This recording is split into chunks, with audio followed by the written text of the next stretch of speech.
you hear more often companies that, hey, their main initiative is they want to be a data-driven organization and they want to have a data-driven culture and make decisions. What advice would you give to an organization that they want to do it, but they don't know where to start? I mean, I don't think people have a choice to build a data-driven culture. I think the world is moving there. It's the inevitable future. And when we call it the inevitable future, that means there's not much of a choice. Either you do it or not. And you're left behind. You're not on the bus, right? I think building a data-driven culture largely is seen as a technological challenge, which I find a bit short, right? I think there is data-driven culture comes from the whole thing. There's a technological challenge, there's a commercial aspect, there's an operational aspect, there's a resource aspect. I mean, you see a lot of companies, how do they upskill? They've sold devices for years. They have hardware mechanical engineers. How do you upskill? Even simple things. All these require a strong cultural mindset shift and a strategy that says, we can move with this, right? And the first time will never be right, Ryan. I think but we have to develop the culture where we can try and fail and iterate and get better, right?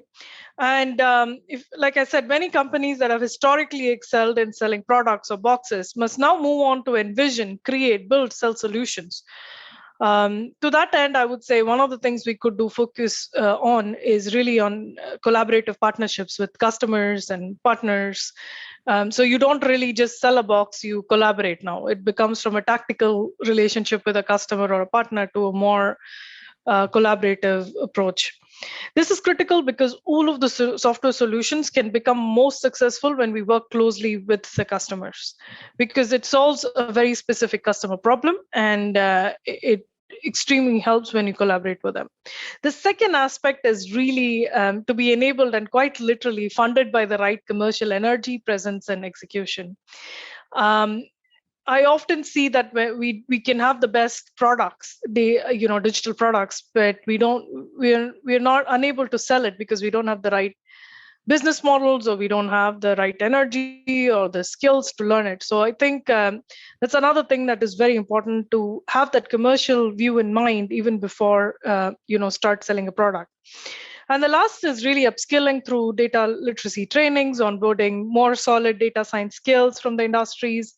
Really investing and thinking about how you would upskill, if you will, the whole organization.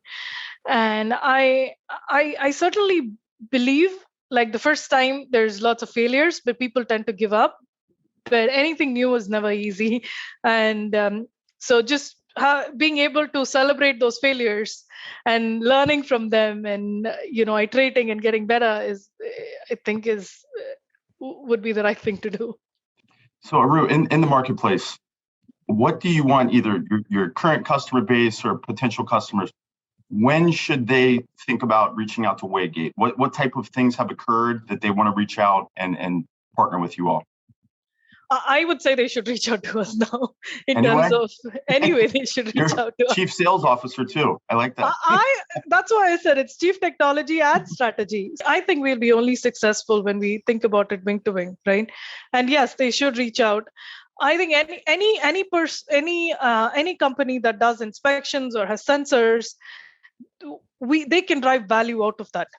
And I mean, just think of it like healthcare, right? You would rather know something is going to happen to you in 10 years and fix it now. I mean, it's unfortunate you cannot go back and change your DNA, but in the case of industry, you can go back and change the design.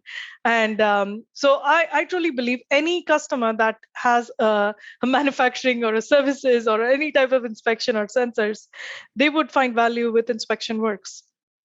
Ru, I've got to ask, we are LinkedIn connections. And I was looking at your profile earlier, and you've got some very impressive titles: CTO, CSO. The very first title that you list on LinkedIn is mom. How do you juggle those responsibilities? I prioritize being a mom. That's how. Okay. I think I really want to be those days when people say, what do you want to be identified as? I want to be identified as a mom, and my daughter takes the highest priority. That does not ever mean that my work doesn't take priority, right? And I think people often look at it that way. There is, in my opinion, there is no work-life balance. There's always work-life prioritization for the moment. In life, my daughter is the highest priority. At the moment, every day is a different day, and every day I prioritize whether where I put my energy and investment. And like everybody, I also have only 24 hours. So I think I always replace the word balance to prioritize. And the reason I also talk about it quite a lot, Ryan, is because I feel a lot of people find it very difficult to own up to what their priorities are. And the the more we own up and the more we are authentic, life becomes a little bit more easier for us. And therefore, I talk about it, and I see and I support a lot of diversity activities, specifically around STEM roles and so on. And I believe we can only be better by talking more about it.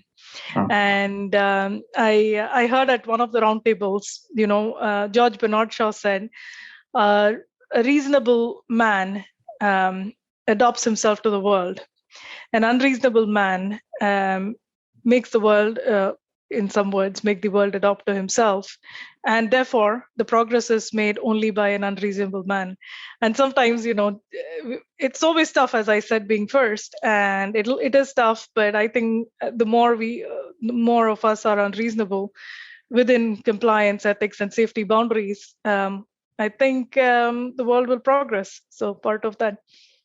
Ru, my last question, what advice would you have for someone? You obviously have had many roles in your career, climbed to the C-suite. Someone starting out in IT, what advice would you give them if they wanted to accelerate their career and be in bigger roles?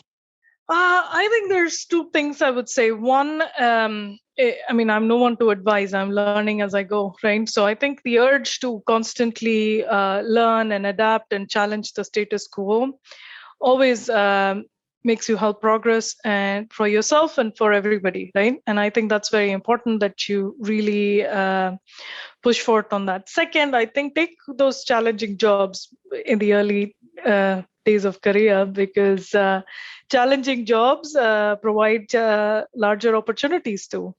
And if you can show that there's value to it, there's really, I think you can make a big difference. Well, Aru, on behalf of CommSpark and Vernovus, I really appreciate you joining us today. And as always, please visit commspark.tech for additional interviews with IT leaders throughout the world. So thanks again, Aru. Thank you, Ryan, for your time.